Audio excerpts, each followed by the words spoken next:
મહેસાણામાં ઝુલાસણ ગામે મહિલા એજન્ટે સખી મંડળો બનાવી લાખોની ઠગાઈ કર્યાનો કિસ્સો સામે આવ્યો।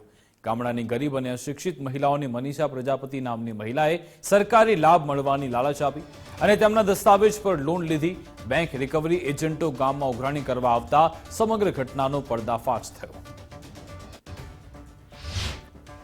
અમારી સાથે સખી મંડળ ઉઠાવવાનું હોય એમ કરીને લોન કઈ સહીઓ કરાવરાઈ અને 6 લોનો બોલ્યા। સાહેબો ઘરે આવવા માંડ્યા, ધમકી ભર્યા। તારે ખબર પડી સખી મંડળમાં એમ કે સહીઓ કરો, તમે તમારું નામ રાખો તો આગળ જતા તમને સારા લાભ મળશે, વધારે વ્યાજ મળશે।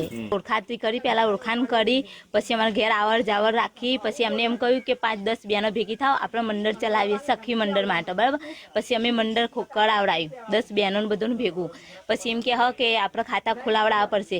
તો પછી અમે ખાતા ખોલાવતી કે તમારા આધાર કાર્ડની ઝેરોક્ષ જોશે, તમારા મોબાઈલનો નંબર જોશે, ખાતું ખોલાવવું પડે એના માટે કે આવી રીતે કહીને અમારા અંગૂઠા સહી બધું લઈ લીધું। સાહેબ OTP નંબર બધું લઈ લીધું અને અમને અમારા નામ ઉપર પછી કોઈ 60,000ની લોન લીધી, કોઈ 65,000ની લોન લીધી, કોઈ 90,000ની લીધી। ગાંધીનગર, કલોલ, કડી, બધા 87 બધી બેંકોની લોનો લઈ લીધી સાહેબ।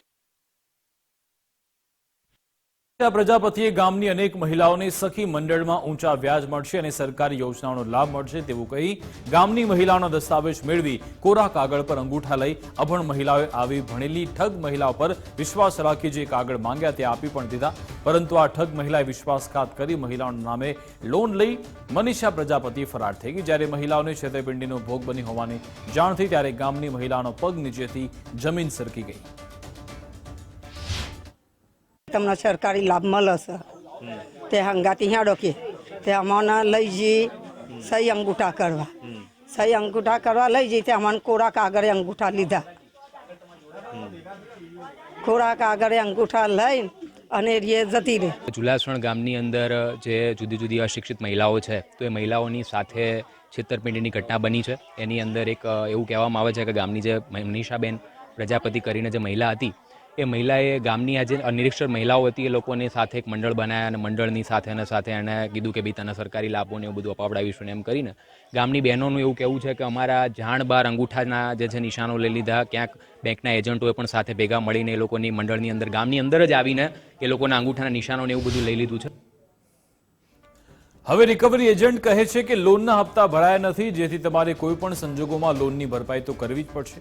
આખરે ભોગ બનનાર મહિલાઓએ નંદાસણ પોલીસ મથકમાં ફરિયાદ નોંધાવી, જ્યારે કે પોલીસે ઠગ મહિલાના ઘરે તપાસ કરી, પરંતુ મહિલાના ઘરે તાળા મારેલા હોવાથી પોલીસે ફરિયાદના આધારે આરોપી મહિલાની શોધખોળ હાથ ધરી છે।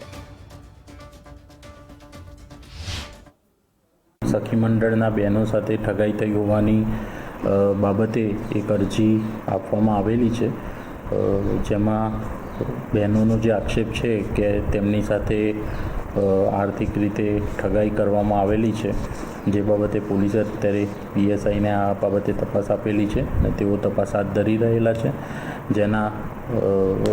જેમાં બેંકના કોઈ કર્મચારી ઇન્વોલ્વ હશે તો તે અને અન્ય જે કોઈ આરોપી હશે તેના અંગે પ્રોપર તપાસ કરી ગુનો જરૂર જણાય ગુનો દાખલ કરી આગળની કાર્યવાહી કરવામાં આવશે।